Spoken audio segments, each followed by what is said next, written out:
People are thinking this water crisis has suddenly come upon us.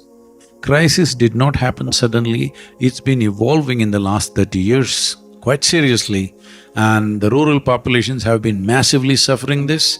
You've heard of any number of farmer suicides? People always think it's because of the bank or the loan. Yes, that is also a factor, but you must understand when soil and water depletes, a farmer's life is finished. Nearly 60% of the soil is labeled as distressed soil. That means we are moving to a place in another 25–30 years' time, we may not be able to grow the food that we need in this country. Whatever plans we have, whatever great infrastructure and businesses we are building and science developing, but when there is no water and food, the level of civil crisis that will happen will demolish the nation in many different ways. It is not far away before those villages and rural areas where water is completely run out,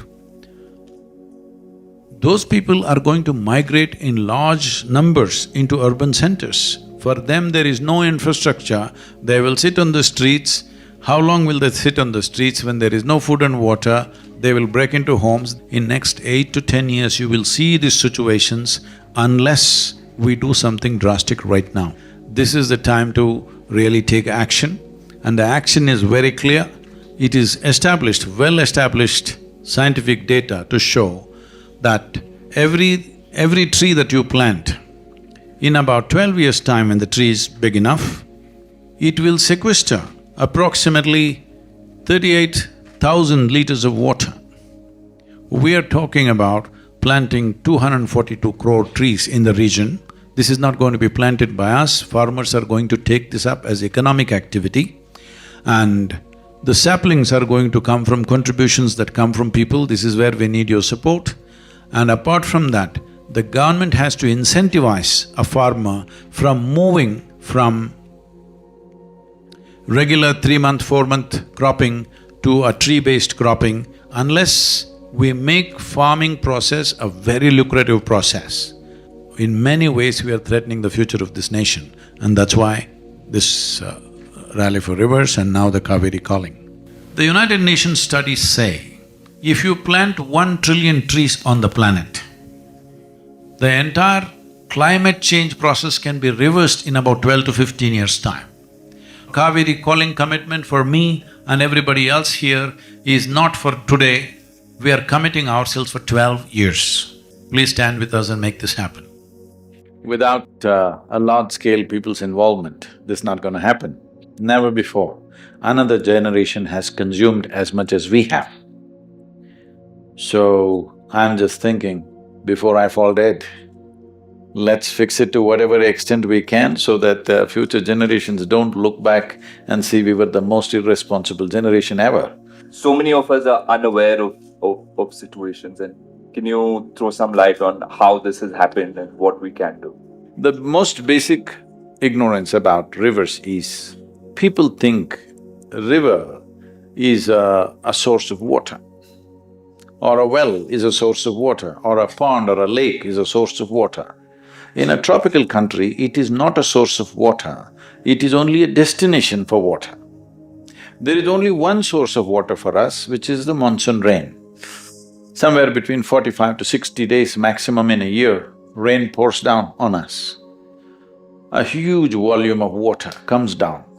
If we hold it, then it flows 365 days. If we do not hold it, it will run away within the next 50 or 100 days. So what allows us to hold the water? The only and only thing is vegetation. This has been my main mission across the world, including United Nations, our government, central government, all the states. We convince them, you cannot hold water in a dam, check dam, barrage, all these things.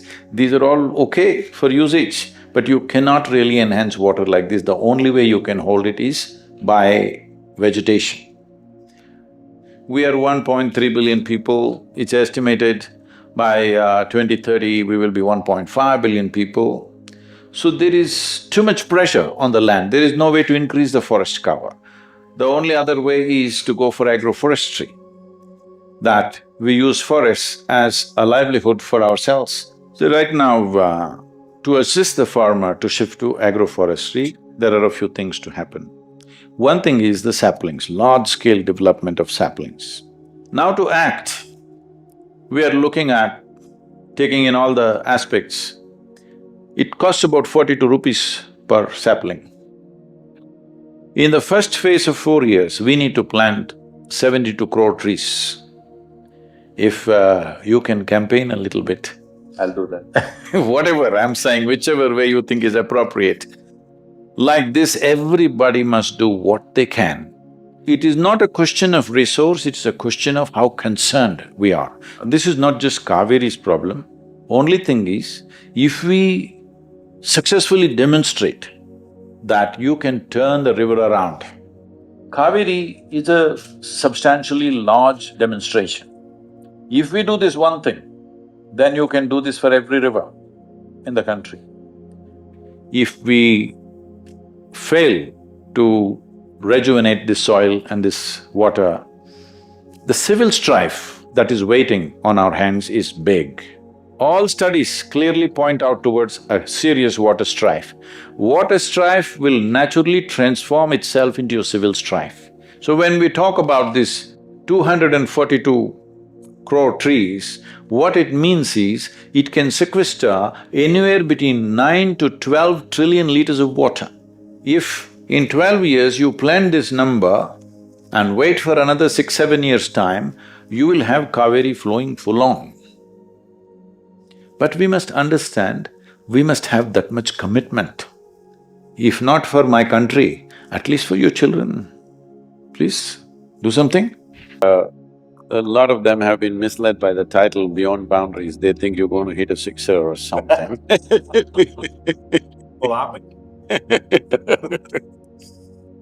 Well, today we're not talking about the ball going beyond boundaries, we're talking about you and me going beyond boundaries. If your body is dominant, you think, feel and act in a certain way because you think through your body, or your intelligence works for the boundaries of your body.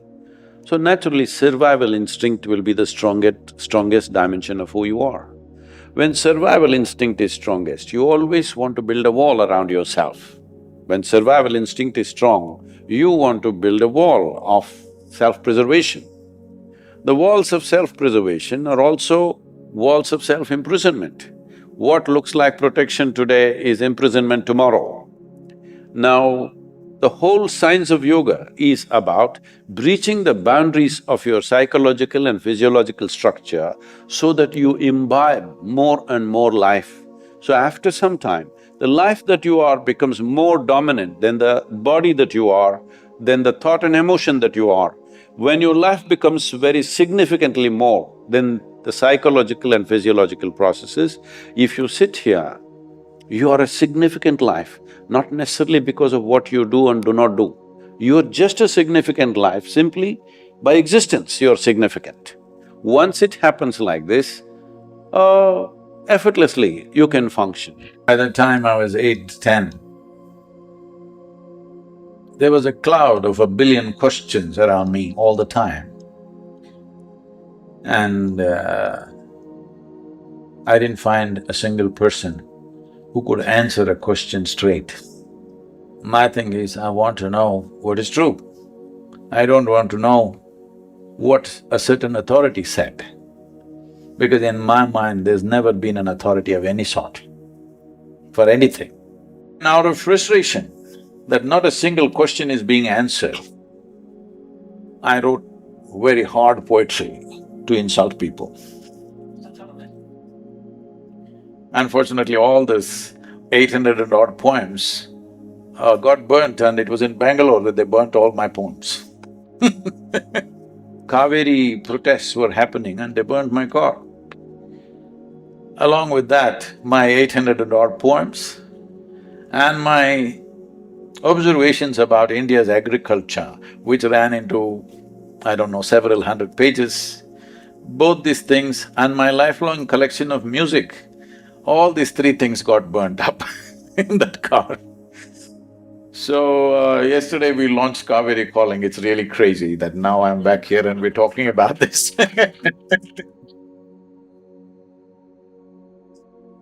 Much later on, when I figured out certain things within myself, then poetry became an expression of what is happening within me or what I see. So mystic poetry is only trying to confuse you. I know scholars are trying to draw conclusions, but it is only trying to confuse you so that all your faculties are up. That's all you can do in this life, that everything that you have must be up and alert. Then something may happen. If your antenna is up, something may touch you. It's not that there is something wrong with your life. That's not the problem. The problem is, there is much more possible which has remained unexplored. In our lives, if we do not do what we cannot do, no problem. In our life, if we do not do what we can do, we are an unfolding disaster, isn't it? This is all we're looking at.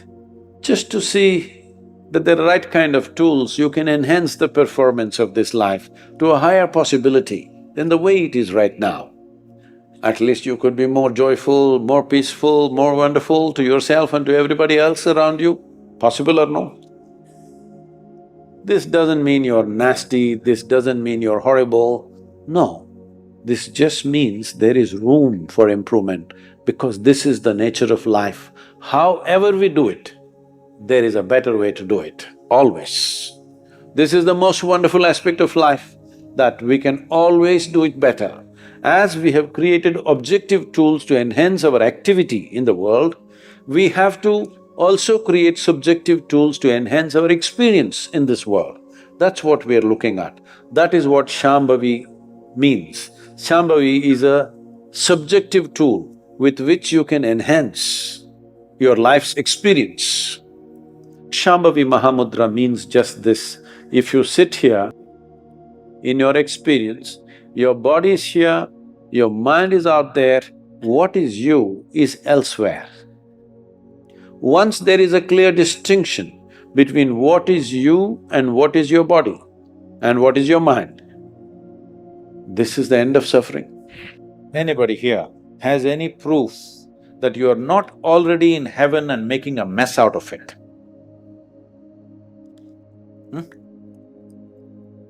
Do you have proof? You're already in heaven. See, if you don't understand what I'm saying, take off from this planet and float around somewhere above solar system and look down. Of all the damn things that you can see, planet Earth is definitely heaven.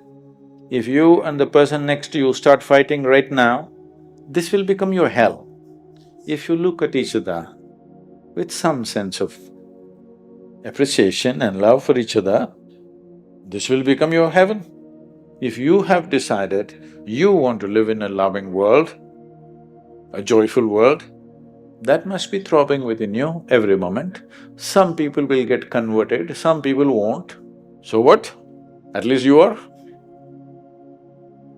As long as you are, your life is wonderful. Let's make it happen, huh?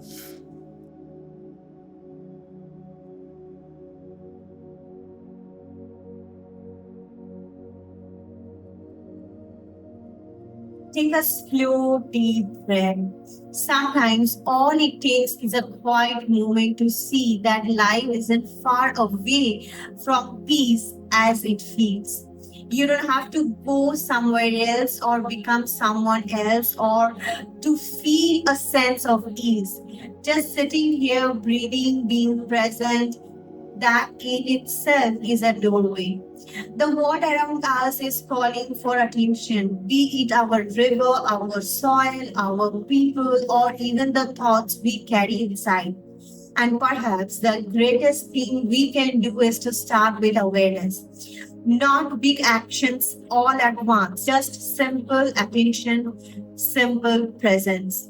Whether it's a way we treat others or how we treat the earth, transformation begins the moment we care enough to act. Even the smallest way. Sometimes that means simply choosing to respond with kindness. Sometimes it means asking, what can I do right now that truly matters? So as you go back to your day, carry a little softness within you. Not everything need to be figured out, so just stay open, stay willing. The shift begins when we stop rushing and start listening, both from within and outside. Thank you for being here, for giving your time. That invites deeper seeking. May your steps be peaceful and your heart light. Do remember, this is not a summary of Sadhguru's word. It is simply my interpretation of the deep wisdom he imparted. Kindly keep them separated and do not misunderstand. Thank you for joining, and we will see you tomorrow. Until then, please stay tuned. Namaskar. Chandrachud Shiv Shankar Parvati Ramana निनगे Namo Namo.